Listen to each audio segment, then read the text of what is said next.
Hello and welcome back to another episode of the Mystic in Training podcast with me, Melissa Amos.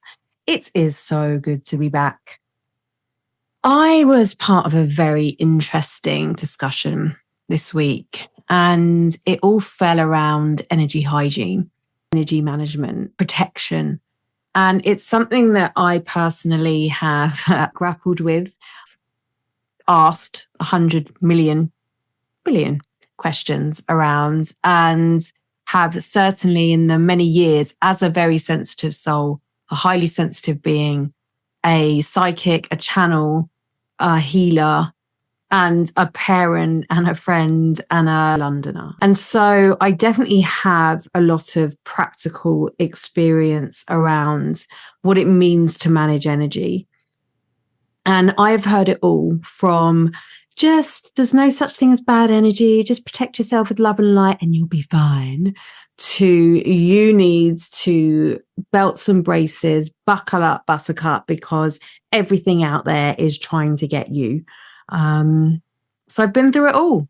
And I thought, with the veil thinning this week and the nights drawing in, certainly as I'm recording this, I thought it's an important discussion. So let's dive in. Let's begin with this. We all know that we can feel energy. And if you're listening to this and thinking, well, I'm not sure I can, well, let me prove it to you. We've all walked into a room where we have felt that there's either a really heavy energy, you know, when somebody's just had an argument, or when somebody's been speaking about you, or something heavy's gone down. You can walk into a room and feel it. Likewise, you can go in somewhere, a sacred space. You can go into a church, a cathedral, a place of worship, a sacred ground, and you can feel that something's different. I remember once, it wasn't long after I'd been attuned to Reiki, maybe a year or so, I'm going to a funeral. Now, it wasn't somebody I knew. I was there supporting somebody I knew, and I didn't know anybody there. I'd had to go straight from work and I'd walked in a bit late, so there was no one around. And I was just walking around the cemetery, going to find the building where the ceremony was being held, and I just burst into tears. Now, like I said, I didn't know the person that has passed. It was very interesting for me that I felt this overwhelming sense of emotion. I know that now to be that I was tapping into the leftover energy, the grief that had been left behind by so many mourners as they were mourning their loved ones.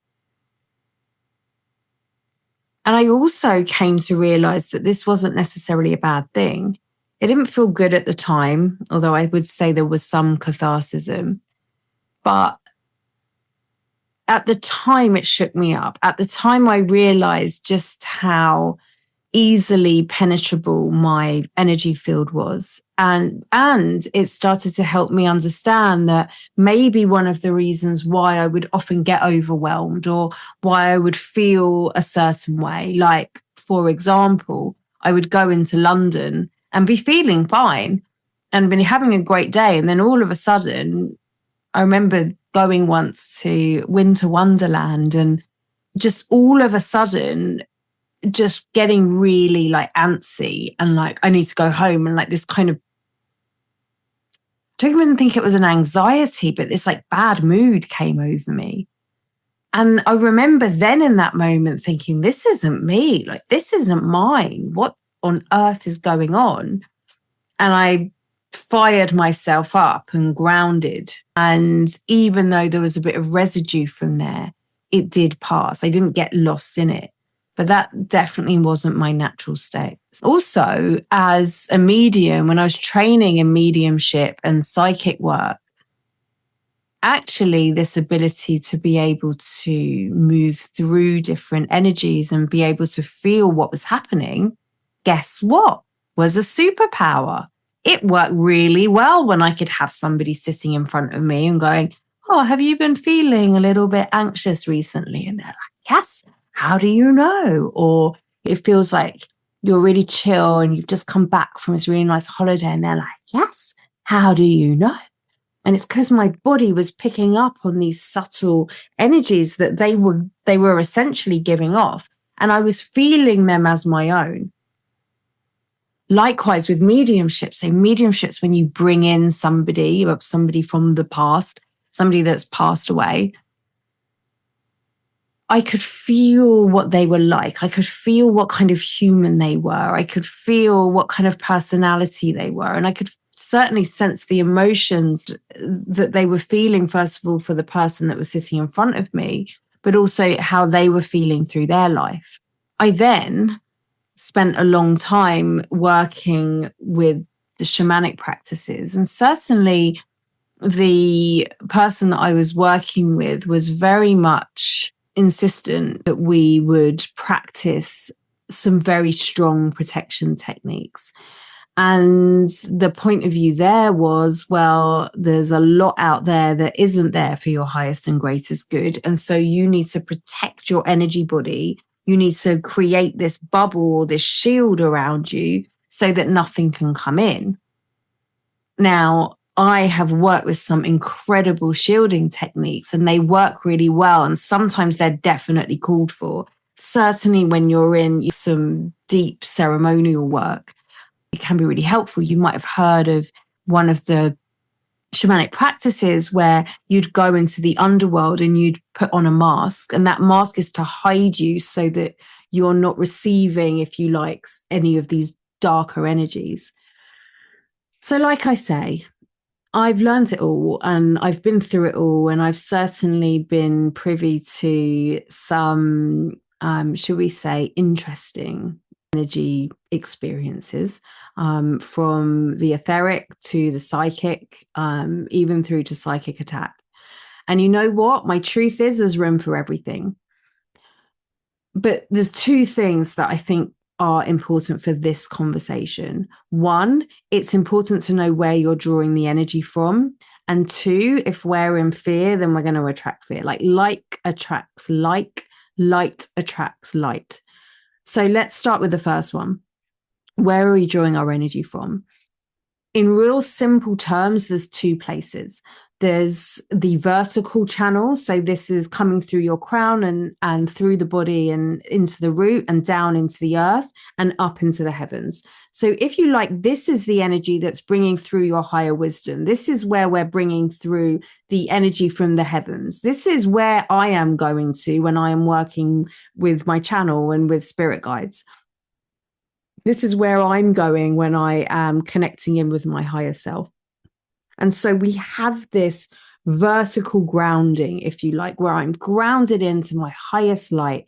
You can imagine this beam of light coming through from the highest heavens, through the crown, in through the body, down through the root, and then down into the earth, and then anchoring into the earth. This is a fabulous way of really keeping yourself anchored, keeping yourself clean, keeping yourself clear, knowing that where the energy is coming from your highest and greatest. And actually, this is where I train myself to predominantly receive my energy from. The second part to that is the horizontal energy field. So this is, if you like, coming from behind you to in front or in front to behind. It can also be like left to right. So the horizontal stream is coming from everything, if you like, on the earth plane. So that can also be the trees and the animals and nature and flowers. And humans have a very strong energy field. And so predominantly it's going to come from the other human beings in there. You'll often be tracking this from your solar plexus. Your solar plexus is very, very good at tracking the invisible world and tracking the energy. And its job really is to sense for fear. This is your gut instinct. And it's sensing like what is going on. Is there anything that I need to be worried about? Am I about to be attacked? Is there a saber-toothed tiger about to come up? Are people safe? Do people say what they mean? It's a really good frequency to tap into, because you can see, feel, know if there's a congruency. You want to know if somebody doesn't mean what they say, if somebody's actions are incongruent with what they're giving you. And most humans, certainly where I live in the world, don't have a congruency. They are led by their emotions and their desires and their fears. And so they're constantly putting out this field. There's like this torus field that's coming out from everybody and everything. And then like little old us, we come walking in with quite open field, especially if you're an empath, especially if you're psychic, especially if you're a healer. You have this openness about you. You do have this penetrative quality, if you like, quite naturally. Like I say, especially if you're an empath, especially if you feel other people, especially if you're a people pleaser and you consider yourself a helper. So we're tracking this energy and we're bringing it through. And like I said at the beginning, like we're often feeling it like it's our own. Now, this horizontal field is really handy when you're doing any form of psychic work. It's really handy when you're doing healing work and you want to feel what's going on in their field. It's really handy when you walk into a room and you want to get the sense of a vibe of what's going on.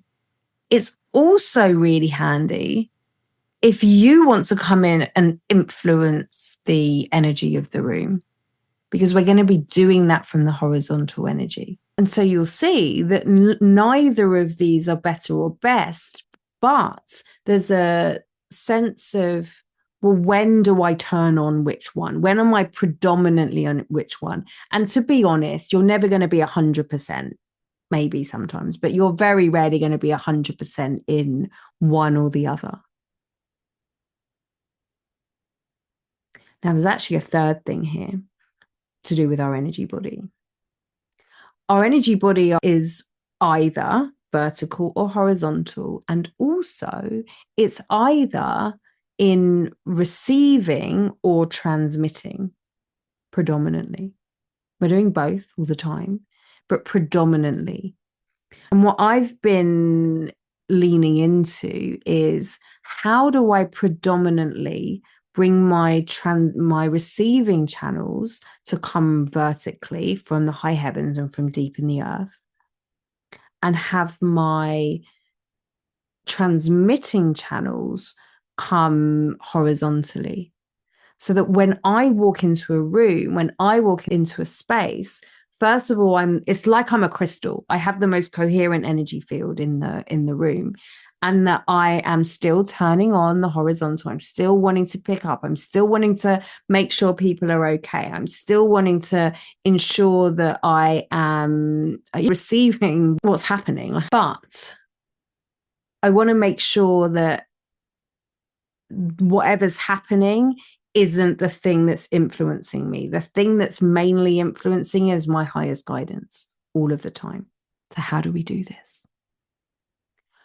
Well, we can think of things in terms of frequency. Oh, I want to say this as well. I've got another thing to say. Whether we're transmitting or receiving, there's always going to be like a healing rainbow, if you like, or a frequency rainbow going on. And in any one room, there is going to be like the lowest levels of energy and the highest levels of energy. Like this is just natural. The human state is very emotional. We are constantly fluxing all of the time. And so all of that is available. You go into a room, I said about going into a place of worship. In that place of worship, there is going to have been times where people are in the throes of grief and the throes of sadness, and in their like highest of high, in their enlightenment and weddings and things of love and the experiences of God and all of this stuff, right? And so it's all there and it's all present. What we pick up very much depends on what we believe to be true and what our energy body is tuned into. And so what we want to do is a couple of things. One is just begin to understand. So just tuning in and going, okay, if I could tune into my energy body and I could understand whether I was receiving, am I right now in this moment, do it with me. Am I right now in this moment receiving from above me and below me and or And if it's one of those, which one? Or am I receiving from around me? Is it more from the physical plane? So just notice that. Above, below, vertical or horizontal. The next thing we can notice is, am I more in receiving? Probably if you're listening to this, you're in receiving mode. Am I more in receiving or am I more in transmitting? Does it feel like my energy body is pulling in information? You might get a visual of like almost being poured into, or you might get a sensation. Or is it more transmission? Is it more like I feel like I'm giving more energy? Or is there a nice balance flow? And just noticing that. And then the third thing, which is way more nuanced, is like, what is it that I'm looking out for? Am I predominantly seeking for danger? Or am I tuning into love? Or any of those places in between? I think back to that time when I was going to the funeral. I was late. I was feeling anxious. I'd come from work. I'd got lost. Like, like my energy field was pretty like scattered. And then I walked in, and the most coherent thing there was this energy of grief. I definitely wasn't the one in coherence there. The energy around me was stronger. And because I was in, if we want to call it fear, in some form of anxiety, I didn't know where I was going. It was very easy for that energy to move into my energy body. So the question becomes, what is my dominant field? Because whatever your dominant field is will depend on what you're dominantly going to receive. And the biggest hint I can give you, start with the horizontal, vertical, start with the receiving, transmission. And next time we can talk a bit more about the frequency that we're tapping into. Like, how do we use our frequency as our form of protection? Because I'm going to leave you with this. One of the things that really struck me when I was working with somebody who was very much, you need to protect your energy body, is I was constantly on hyper-vigilance that something was going to come and attack me. And guess what? That's what I was focused on. So guess what I was tracking, and guess what I was receiving? I made one really simple switch. And that was aligning into the highest force. That was aligning into the energy of love, this divine intelligence that is called love. And when we anchor into that, that becomes our energy field. That becomes our dominant frequency. And that generally becomes our biggest form of protection. So let's dive into that more next week. And I'm going to leave you with that. Just notice every morning, every day, where am I bringing my energy from? Is it vertical? Is it horizontal? Am I receiving or am I transmitting?